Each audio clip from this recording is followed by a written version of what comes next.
ಸಂಜೆ 6 ಗಂಟೆಯ ಸಮಯ. ಬೆಂಗಳೂರಿನ ಸಿಲ್ಕ್ ಬೋರ್ಡ್ ಜಂಕ್ಷನ್ ಎಂದಿನಂತೆ ವಾಹನಗಳ ಸಮುದ್ರದಂತಾಗಿತ್ತು. ರಸ್ತೆಯಲ್ಲಿ ಹಸಿರು ದೀಪ ಬಿದ್ದರೂ ವಾಹನಗಳು ಮಾತ್ರ ನಿಧಾನಗತಿಯಲ್ಲಿ ಸಾಗುತ್ತಿದ್ದವು. ಅದೇ ಟ್ರಾಫಿಕ್ನಲ್ಲಿ ಸಿಲುಕಿದ್ದ ಒಂದು ಬಿಎಂಟಿಸಿ ಬಸ್ಸಿನ ಕಿಟಕಿಯ ಪಕ್ಕ ಆರ್ಯನ್ ಎಂಬ ವ್ಯಕ್ತಿ ತಲೆ ಒರಗಿಸಿ ಕುಳಿತಿದ್ದ. ಕಿವಿಯಲ್ಲಿದ್ದ ಹೆಡ್ಫೋನ್ನಲ್ಲಿ ಹಳೆಯ ಕನ್ನಡ ಹಾಡೊಂದು ಮೆಲ್ಲಗೆ ಗೊನುಗುತ್ತಿತ್ತು.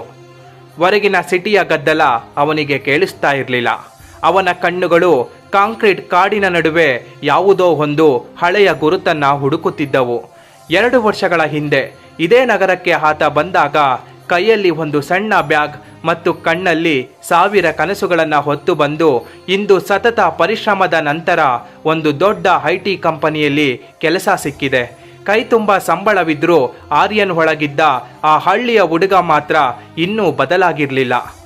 ಬಸ್ಸು ನಿಧಾನವಾಗಿ ಎಂಜಿ ರಸ್ತೆಯ ಕಡೆಗೆ ತಿರುಗಿತ್ತು. ಅಲ್ಲಿನ ದೃಶ್ಯ ಕೂಡ ಬದಲಾಗಿತ್ತು. ರಸ್ತೆಯ ಎರಡೂ ಬದಿಯಲ್ಲಿ ಸಾಲು ಸಾಲಾಗಿ ಕೆಂಪು ಬಣ್ಣದ ಹೂವುಗಳು ರಸ್ತೆಯ ಮೇಲೆ ಚೆಲ್ಲಿದ್ದವು. ಗಾಳಿ ಬೀಸಿದಾಗಲೆಲ್ಲ ಆ ಹೂವುಗಳು ಬಸ್ಸಿನ ಕಿಟಕಿಯ ಮೇಲೆ ಬಂದು ಬೀಳುತ್ತಿದ್ದವು.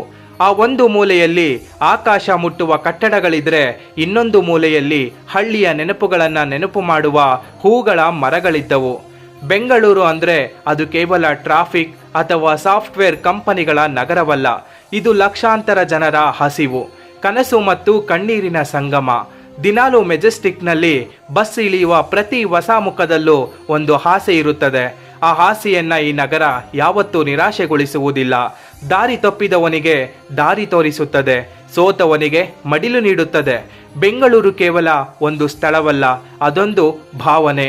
ತನ್ನನ್ನು ನಂಬಿ ಬಂದ ಪ್ರತಿಯೊಬ್ಬರನ್ನ ತನ್ನ ಮಡಿಲಲ್ಲಿ ಅಚ್ಚುಕಟ್ಟಾಗಿ ಅಡಗಿಸಿಕೊಂಡು ಬೆಳೆಸುವ ನಗರ ಈ ಬೆಂಗಳೂರು.